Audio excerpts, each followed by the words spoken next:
A fines de 1988 y comienzos del presente año, la economía venezolana se encontraba inmersa en una serie de problemas, de desequilibrios sumamente profundos que había que corregir so pena de caer en una situación muy similar a la que ya han experimentado otros países de la América Latina. En efecto, decíamos al final de ese programa que existían un desequilibrio en el sector externo que se había caracterizado por una pérdida cuantiosísima de reservas internacionales durante los 3 últimos años, en el lapso 1986 a 1988, y que esa pérdida de reservas internacionales del orden de los 9.000 millones de dólares había incrementado notablemente la vulnerabilidad de la economía para enfrentar una situación adversa en materia petrolera o de cualquier otra índole que procediese del exterior, y esto era obviamente algo que había que corregir. Había que apuntalar las reservas internacionales del país, porque si no, esa vulnerabilidad, ese riesgo en que estábamos inmersos, podía llevar a una situación sumamente crítica de la noche a la mañana a la economía en el momento menos esperado. Igualmente también identificábamos una situación de un desequilibrio en las finanzas públicas, porque el gobierno gastaba mucho más de lo que le ingresaba, incurría en déficits crecientes, y esta es la típica y característica razón principal de los procesos de inflación galopantes, que a su vez desencadenan en procesos hiperinflacionarios de la América Latina, de otros países de la América Latina, y esta tendencia nociva de creciente déficit fiscal había que corregirlo a toda costa. Igualmente también identificábamos la existencia de desequilibrios en 2 grandes mercados o importantes mercados de la economía. Por una parte teníamos un desequilibrio en el mercado monetario y financiero, porque la decisión de congelar o pretender congelar las tasas de interés en niveles artificialmente bajos, muy inferiores y divorciados completamente de los niveles de inflación que se padecían, trajo como consecuencia un dislocamiento, un desbocamiento de la demanda de crédito. Los venezolanos se lanzaron sobre los bancos a pedir prestado cualquier cantidad de dinero a bajo interés, porque con ese dinero barato podían obtener o comprar o adquirir cosas que aumentaban con la inflación en un porcentaje sustancialmente mayor. Y esto creó una situación de sobredemanda de crédito en el mercado financiero, que obviamente generó ese desequilibrio, esa disparidad entre oferta y demanda de crédito en el mercado financiero.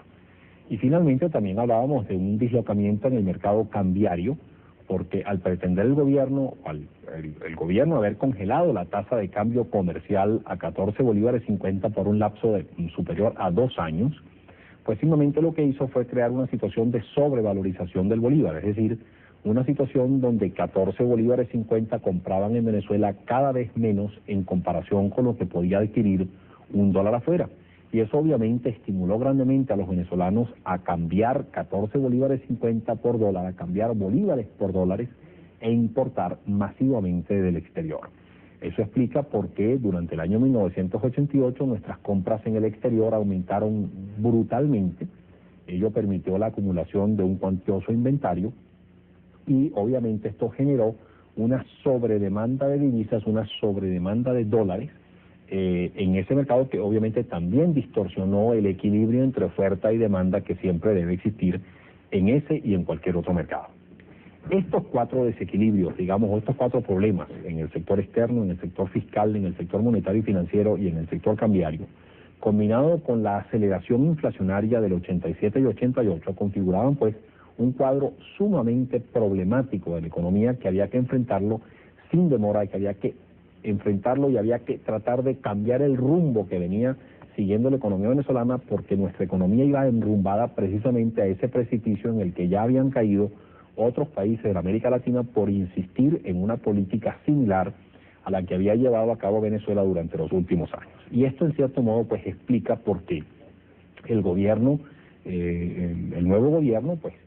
cambia en una forma radical la política económica e introduce este plan de ajuste que, a mi modo de ver, tenía como objetivo central o fundamental la corrección de esta serie de desequilibrios, y que creo que independientemente de quién hubiese estado en el gobierno,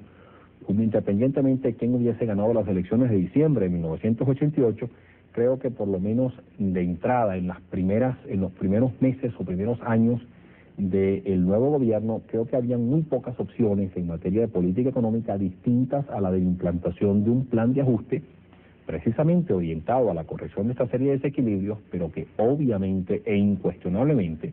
traía un costo implícito, un elevadísimo costo implícito de unos costos sociales y económicos muy elevados por los que estamos en estos momentos padeciendo, o por los que están en estos momentos padeciendo la sociedad venezolana, y a la que haremos una referencia mucho más explícita y mucho más en detalle cuando volvamos de comerciales. Ya regresamos.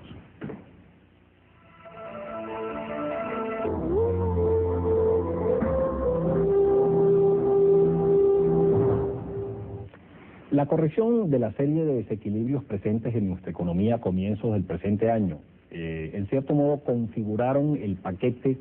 de política de ajuste que estamos experimentando, que se ha venido aplicando en Venezuela durante los últimos meses y desde febrero del presente año. Esa política de ajuste, como ya dije, consiste esencialmente en la corrección de las series de los graves desequilibrios que tenemos presentes.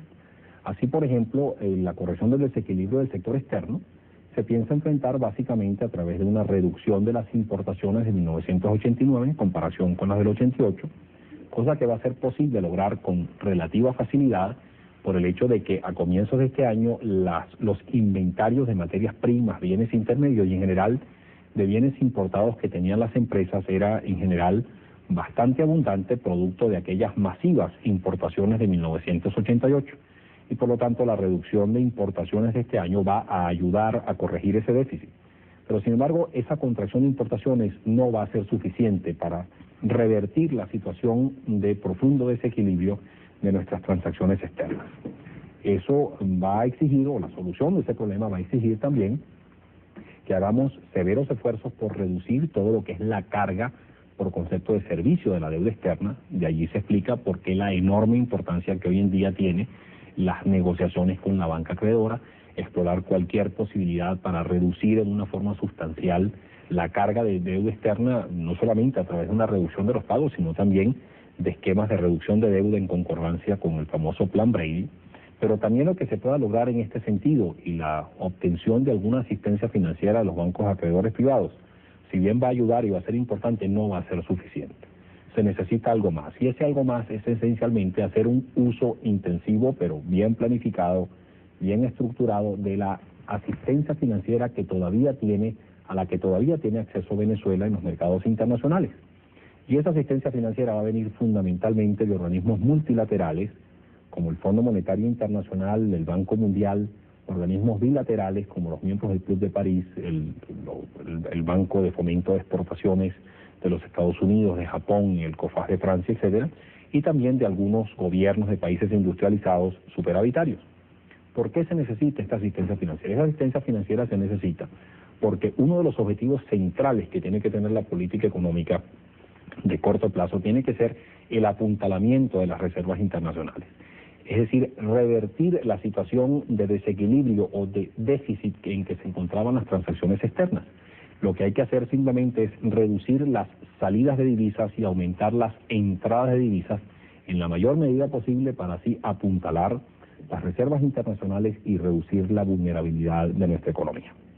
Sin embargo, esta asistencia financiera tan necesaria, tan fundamental, para lograr ese objetivo esencial de apuntalar las reservas internacionales y disminuir la vulnerabilidad de nuestra economía, lleva implícito una condicionalidad. Eso está condicionado a que Venezuela implante una serie de medidas económicas orientadas al logro de determinados objetivos en el corto plazo. Y ese condicionamiento está estrechamente vinculado con la solución de los otros tres desequilibrios de la economía. Es decir, hay que reducir el déficit del sector público, para lo cual el gobierno creo que lo va a poder lograr con relativa facilidad. No es que eso está garantizado o que eso no va a tener ningún inconveniente lograrlo, pero en el caso específico de nuestro país, y a diferencia de lo que sucede en los otros países de América Latina, donde este objetivo es uno de los más difíciles de lograr, en nuestro caso va a ser relativamente fácil, porque al devaluarse el bolívar en una forma tan intensa como lo hizo para precisamente solventar el problema del mercado cambiario que también ya mencionábamos anteriormente, esta sobredevaluación del bolívar, esta intensísima devaluación del bolívar implícita en la decisión de unificar el tipo de cambio en el mes de marzo de 1989, va a traer consigo un incremento sustancial en los ingresos en bolívares del sector público, porque por cada dólar que le venda PDVSA al Banco Central, ahora el Banco Central le va a dar 30 y tantos bolívares a PDVSA en vez de 14.50, y PDVSA le va a poder pagar al gobierno impuestos sustancialmente mayores. Igualmente, los mayores precios de los servicios públicos, los mayores precios de los bienes que producen las empresas del Estado, el mayor cobro de impuestos arancelarios, etcétera, todo ello va a incrementar en una forma sustancial el ingreso del sector público, facilitándose de esta forma la consecución de la reducción del déficit del sector público a pesar de un incremento importante en el gasto público del presente año.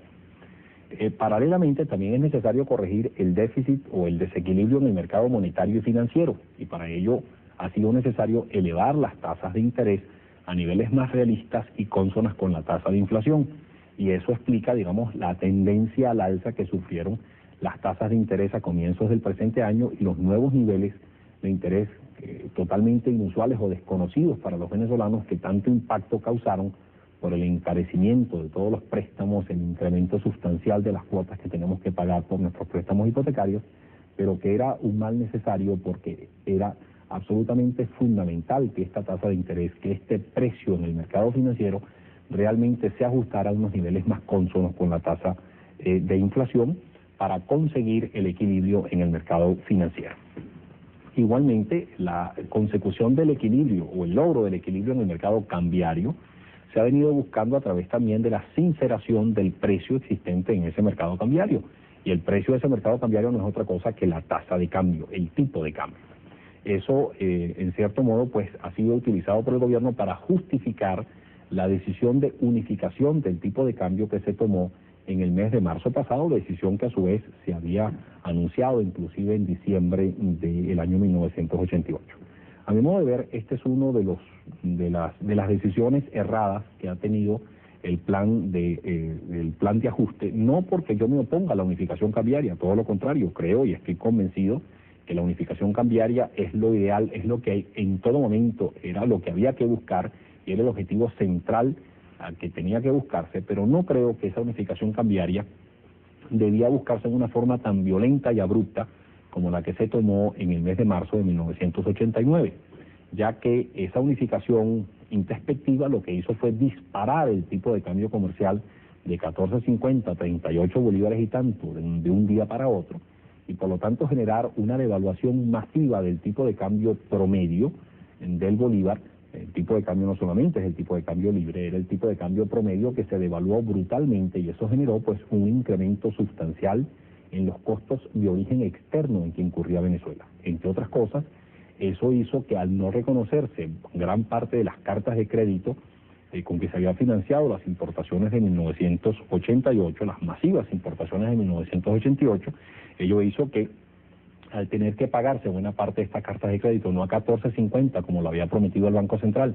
sino a 30 y tantos bolívares por dólar, pues obviamente ello implicó un incremento brutal en los costos de producción de las empresas que se vieron afectadas por ese no reconocimiento de las cartas de crédito, que también se tradujo en un incremento abrupto de los costos de producción.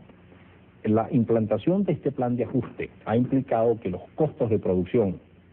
en el año 1989 se hayan visto incrementados súbitamente, particularmente al comienzo de la implantación del plan de ajuste, porque al devaluarse masivamente el bolívar, como se hizo por la unificación cambiaria, en vez de haberse seguido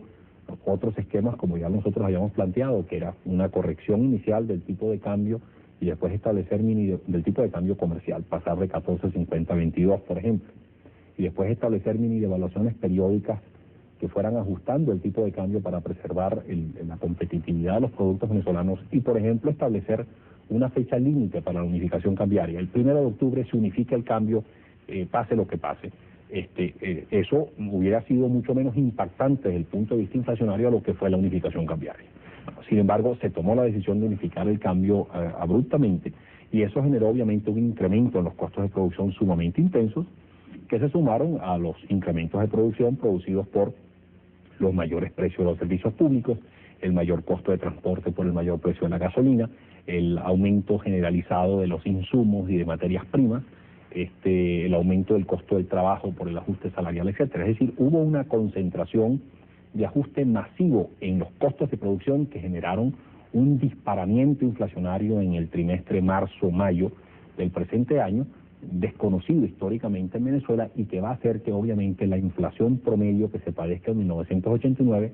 sea la mayor inflación histórica que se tenga, digamos, de la que se tenga pues conocimiento en nuestra economía. Ese disparamiento inflacionario de costos, sin embargo, ha venido descendiendo durante los últimos meses, ya que aquella razón del disparamiento inflacionario inicial, que había sido la concentración de mayores costos de producción, al no ser recurrentes, pues ha hecho obviamente que la inflación tienda a mostrar una relativa tendencia a la baja. Ahora bien, podemos preguntarnos, bueno, ¿qué efectos en el corto plazo, en el plazo inmediato va a tener la aplicación de esta política de ajuste? Bueno, en el plazo inmediato, en lo que es 1989, obviamente este va a ser uno de los años con un resultado económico más negativo, de los más negativos que se tenga recuerdo en la historia económica venezolana. El disparamiento de la inflación, por las razones ya mencionadas, ha hecho reducir en una forma sustancial el poder adquisitivo del ingreso de los venezolanos. Eso ha traído como consecuencia una reducción en el consumo, en la demanda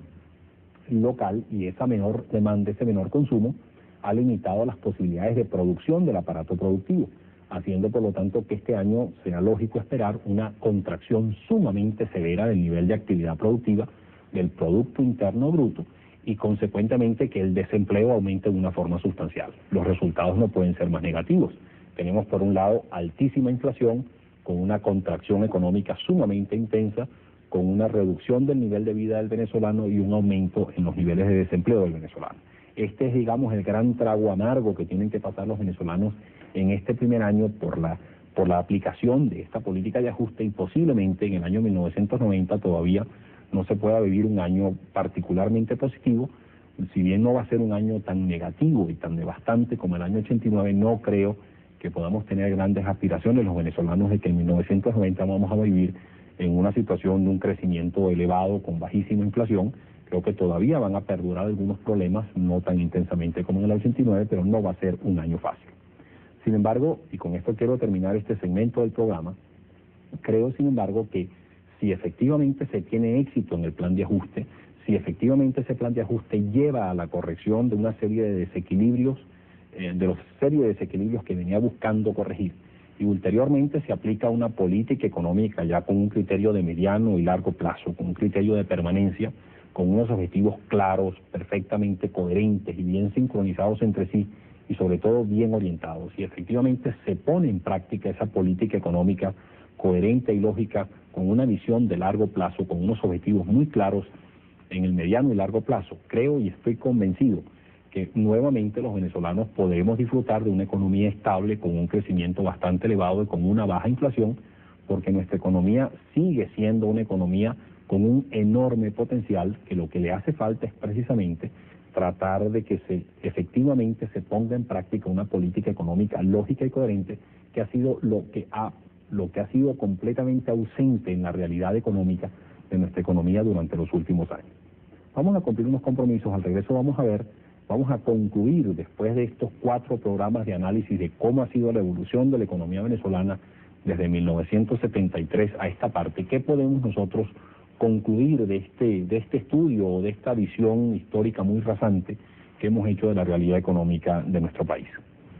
Ya regresamos.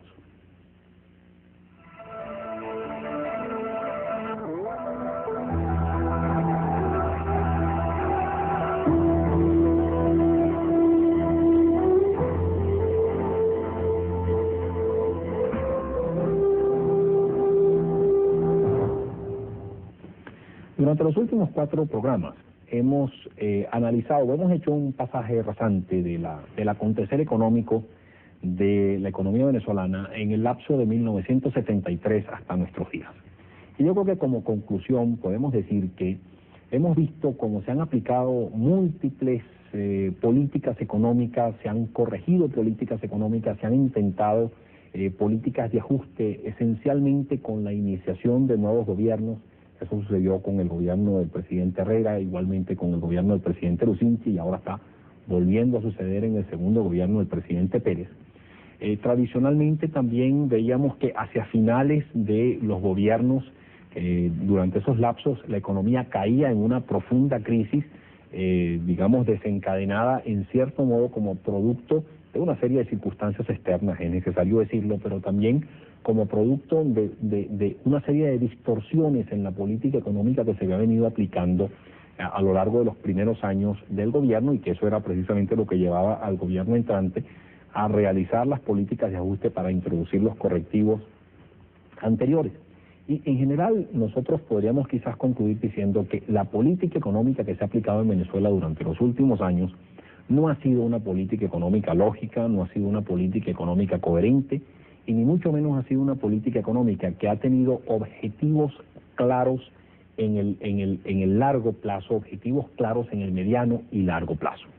Por el contrario, han sido políticas económicas que tradicionalmente se han concentrado en el corto plazo. Es lo que los economistas hemos dado por llamar, o hemos bautizado con un adjetivo del cortoplacismo. Básicamente porque lo que le ha preocupado en general al hacedor de política económica, quien maneja la política económica en nuestro país, es a la consecución y logro de objetivos de relativo breve plazo, y particularmente objetivos que están ampliamente influenciados por el factor político. Lo que importa es que se imponga una política económica que dé unos resultados y unos frutos dentro de 4 o 5 años, de tal forma que cuando vengan las elecciones nuevamente se dé una imagen de un éxito de la política económica que a su vez redunde favorablemente en los resultados de esa elección. Pero se ha olvidado, y ese es uno de los más graves pecados que ha tenido el manejo de la política económica en Venezuela, la determinación de una serie de objetivos claros en el corto, pero también en el mediano y largo plazo, que tracen una línea de política económica lógica, coherente y perdurable, permanente en el tiempo, que vaya buscando esos objetivos lógicos, claros y coherentes, independientemente de quién esté en el gobierno o cuántas administraciones,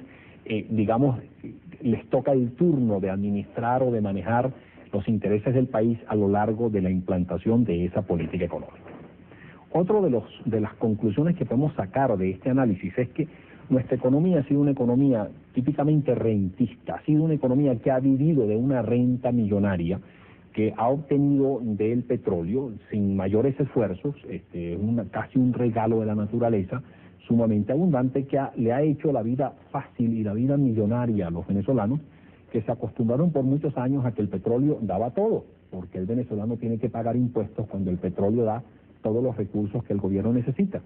porque el venezolano tiene que padecer de tipos de cambio variables o de ajustes de tipo de cambio, o privarse de obtener los dólares que desea un tipo de cambio fijo cuando el dólar da o cuando el petróleo da todos los recursos o todos los dólares posibles, o si no los da, ese petróleo permite obtener de otras fuentes como endeudamiento, etcétera, los dólares que se quieran o se requieran para poner en práctica ese principio, digámoslo así, de tener acceso ilimitado a la cantidad de dólares que deseen. ¿Por qué los venezolanos se van a privar de implantar políticas económicas de rápido crecimiento, con cuantiosísimas inversiones, sin preocuparse, por ejemplo, por si se disponen de los recursos humanos necesarios para ello? ¿Por qué preocuparse de planificar bien una política económica y dar los pasos de acuerdo a una coherencia, una sincronización de acciones de política económica cuando hay de sobra porque el petróleo lo da? Todo esto, digamos, son realidades que nosotros vivimos debido a esa cuantiosísima renta petrolera a que tanto nos acostumbramos y disfrutamos los venezolanos a vivir como millonarios, sin preocuparnos realmente por implantar políticas económicas racionales y coherentes que buscaran la diversificación de las exportaciones, la implantación de políticas económicas cambiarias, de tasas de interés, de políticas fiscales, políticas de precios, etcétera, todas ellas en una forma muy lógica y muy bien integrada, buscando la consecución de objetivos muy claros y permanentes en el largo plazo, que buscaran la consolidación la consolidación de una economía fuerte y perdurable en el tiempo. Todo ello lo olvidamos nosotros simplemente porque disponíamos de una renta petrolera cuantiosísima que simplemente pues, nos permitía vivir como millonarios sin mayores preocupaciones. Eso simplemente se acabó, eso dio al traste en el año 1986 con el derrumbamiento de los precios del petróleo. Durante los 3 últimos años de la pasada administración simplemente se vivió la rémora de esa vida millonaria, porque a pesar de habernos empobrecido radicalmente por haber perdido gran parte de esa renta petrolera, sin embargo continuamos viviendo como millonarios, haciendo un uso irresponsable e irrestricto de los ahorros cuantiosos que todavía tenía la nación para ese momento, gastando las reservas internacionales del país, Pero ahora, señores, llegamos a la situación verdadera y real, donde aún disponemos de cuantiosos ingresos o de ingresos bastante holgados, pero ni remotamente de un ingreso o de una renta que nos va a poder seguir permitiendo vivir como millonarios como en el pasado. Ahora a los venezolanos nos toca definitivamente tomar conciencia de que nos hemos empobrecido, de que aún disponemos de recursos, pero que tenemos sin demora y sin dilación que poner especial atención por implantar, después del plan de ajuste que corrija los desequilibrios, que corrija los problemas inmediatos de la economía, realmente abocarnos al establecimiento e implantación de una política económica lógica, coherente, con una visión de corto, mediano y largo plazo, que vaya buscando precisamente la modificación de la realidad de nuestra economía y que vaya buscando la definición y el establecimiento de una realidad económica mucho más sólida, mucho más perdurable y mucho más realista. Reciban un cordial saludo y hasta la próxima.